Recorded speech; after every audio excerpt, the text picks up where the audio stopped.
ये आप लोगों का लास्ट टॉपिक है इस चैप्टर का, methods for making salt. Salt बनाने के 5 मेथड्स हैं। अब एक तो हमने कल बड़े सुकून से क्या बड़े डिटेल में किया, जिसमें हमने न्यूट्रलाइजेशन की थी। उसमें फिर न्यूट्रलाइजेशन की टाइप्स भी की थी। एक पार्शियल न्यूट्रलाइजेशन थी और क्या थी, कंप्लीट न्यूट्रलाइजेशन। पार्शियल न्यूट्रलाइजेशन में पहले एक रिप्लेसेबल एटम जो था एच का, वो अपनी जगह नहीं छोड़ता और आपको साल्ट के अंदर नजर आ रहा होता है, और वो क्या बनाता है, एसिडिक साल्ट बनाता है। लेकिन जब कंप्लीट न्यूट्रलाइजेशन होती है तो आपके पास नॉर्मल साल्ट बनता है, और नॉर्मल साल्ट की बात हो रही है इस वक्त। ठीक है, कि नॉर्मल साल्ट बनाने के आपके पास 5 मेथड हैं कि आप कभी भी क्या करेंगे, अगर आप कभी भी एसिड और बेस को आपस में रिएक्ट करेंगे तो क्या बनेगा, तो एक साल्ट बनेगा और दूसरा क्या बनेगा, वाटर। वाटर आएगी। एसिड और बेस के रिएक्शन को क्या नाम दिया जाता है,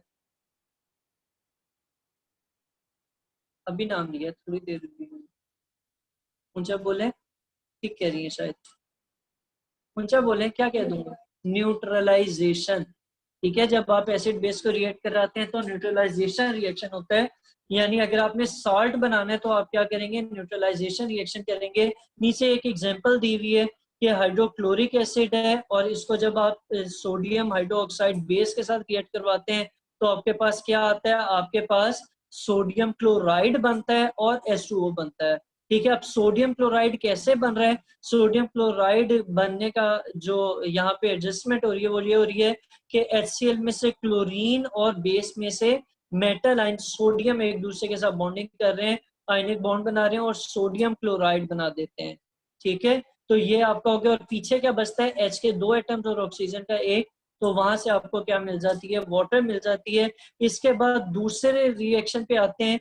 दूसरे रिएक्शन में क्या होगा कि जब आप किसी एसिड को मेटल ऑक्साइड के साथ रिएक्ट कराएंगे तो फिर दोबारा साल्ट और वाटर बनेगी। अब यहाँ पर जो उन्होंने एग्जांपल में एसिड लिया हुआ है वो कौन सा लिया हुआ है, वो उन्होंने H2SO4 लिया हुआ है। और मेटल ऑक्साइड, कॉपर एक मेटल होता है तो उसका ऑक्साइड कॉपर ऑक्साइड लिया हुआ है।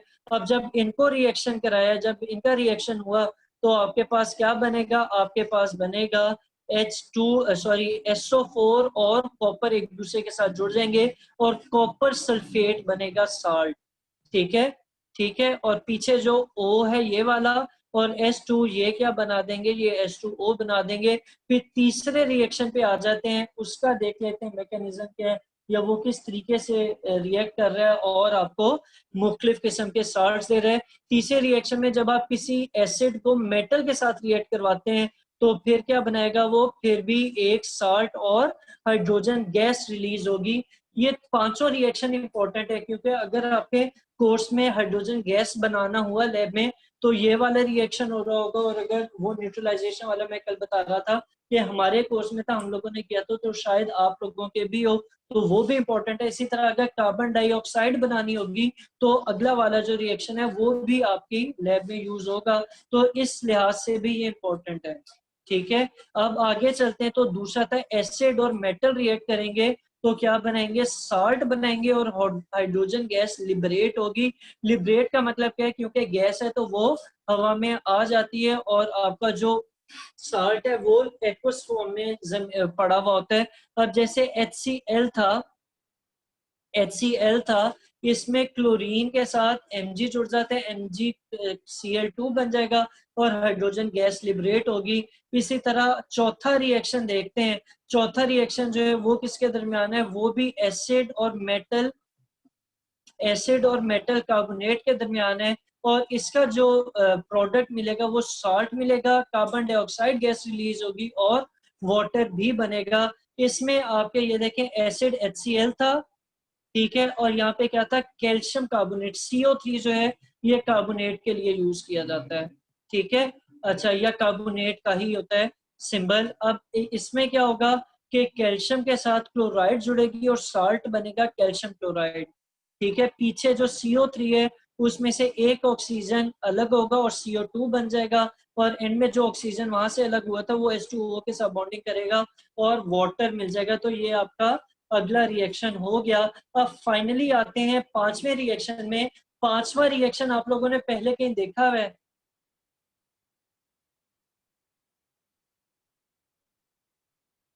कहाँ देखा है बताएं, मैं बता देता हूँ देखा है, कहाँ देखा है ये आप बता दें। घर में भी शायद देखा हो अगर बुक्स खोलते हैं। हाँ, फौरन सांप सूंघ जाता है।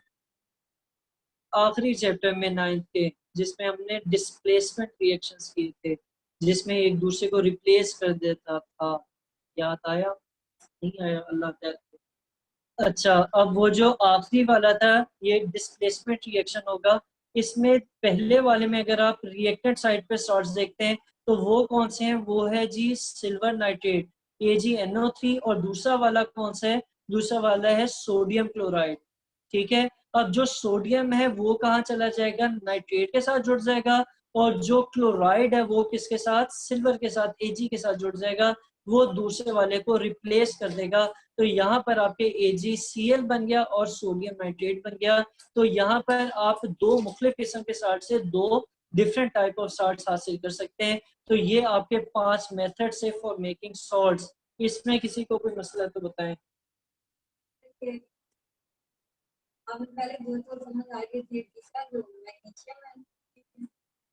मैग्नीशियम, हाँ Mg मेटल है। हाँ हाँ, अच्छा ये साइड पे जो 2 लिखा है ये क्या चीज होती है, ये जो 2 बड़ा लिखा हुआ है ये क्या चीज होती है?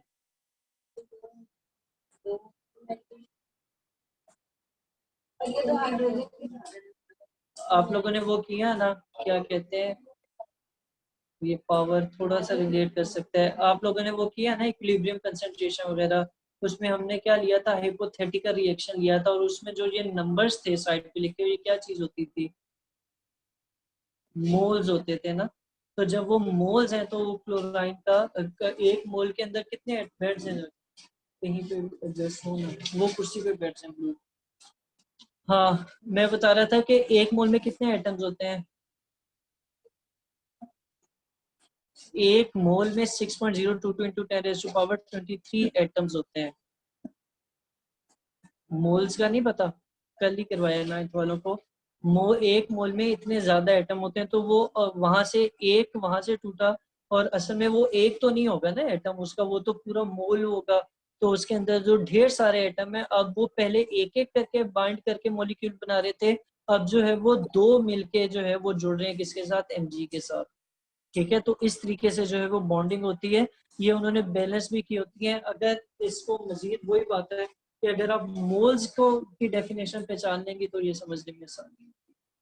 ठीक है, वो एक एटम तो नहीं होगा। अब अगर यहाँ पे फर्ज करें सोडियम क्लोराइड है, यहाँ पे मैं 10 किलो रख देता हूँ, तो क्या आपको ये लगता है कि उसमें एक सोडियम और एक क्लोरीन का एटम है?